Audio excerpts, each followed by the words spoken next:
Congratulations, it's a boy. Or congratulations, it's a girl. As a pediatrician for nearly 20 years, that's how many of my patient relationships began. Our bodies declare our sex. Biological sex is not assigned. Sex is determined at conception by our DNA, stamped into every cell of our bodies. Human sexuality is binary. Either you have a normal Y chromosome and develop into a male, or you don't, and you will develop into a female. There are at least 6,500 genetic differences between men and women. Hormones and surgery cannot and do not change this. Look, an identity is not biological, it is psychological. Identity has to do with thinking and feeling. Thoughts and feelings are not biologically hardwired.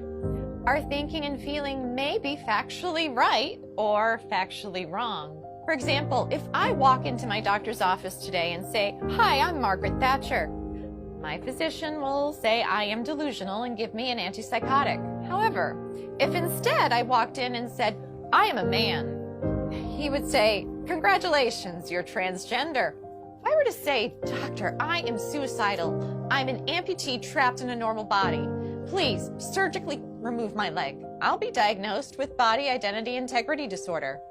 But if I walk up to that same doctor and say, "I'm a man, sign me up for a double mastectomy," my physician will. See, according to most mainstream medical organizations, if you want to cut off a healthy arm or a healthy leg, you're mentally ill. But if you want to cut off healthy breasts or a penis, you're transgender. Let's be clear, no one is born transgender. If gender identity were hardwired in the brain before birth, identical twins would have the same gender identity 100% of the time. They don't. I had one little boy, a patient we'll call Andy. Between the ages of 3 and 5, he increasingly played with girls and stereotypical girl toys and started saying he was a girl. I referred the parents and Andy to a therapist. Sometimes mental illness of a parent or abuse of the child are factors.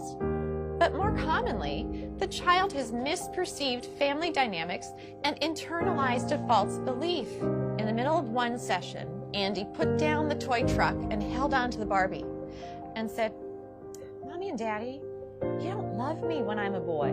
What the therapist learned is that when Andy was 3, his sister with special needs was born. She required significantly more of his parents' care and attention. Andy misperceived this as, "Mommy and Daddy love girls. If I want them to love me again, I have to be a girl." With family therapy, Andy got better.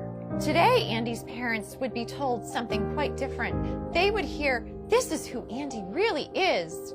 You must change his name, ensure that everyone treats him as a girl, or else he will commit suicide." As Andy would approach puberty, the experts would put him on puberty blockers so that he could continue to impersonate a girl. Experts assure us it doesn't matter that we've never tested puberty blockers in biologically normal children. It doesn't matter that when blockers are used to treat prostate cancer in men and gynecologic problems in women, that they cause problems with memory. We don't need testing. No, we need to arrest his physical development now, or he'll commit suicide. But this is not true. Instead, when supported in their biological sex through natural puberty, the vast majority of gender-confused children get better. Yet, we are chemically castrating gender-confused children with puberty blockers. Then, we permanently sterilize many of them by adding cross-sex hormones. Cross-sex hormones are estrogen and testosterone.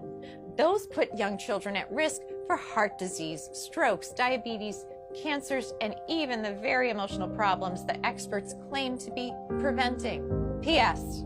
If a girl who insists she is a man has been on testosterone daily for 1 year, she's cleared to get a bilateral mastectomy at age 16. Now, mind you, the American Academy of Pediatrics recently came out with a report that urges pediatricians to caution teenagers about getting tattoos because tattoos are essentially permanent and can cause scarring.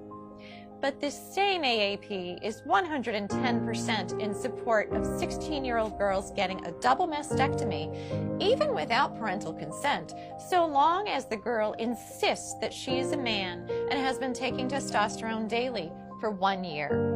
Let's be clear, to indoctrinate all children from preschool forward with the lie that they could be trapped in the wrong body disrupts the very foundation of a child's reality testing.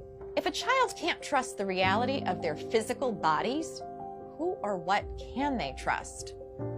Transgender ideology in schools is psychological abuse that often leads to chemical castration, sterilization, and surgical mutilation.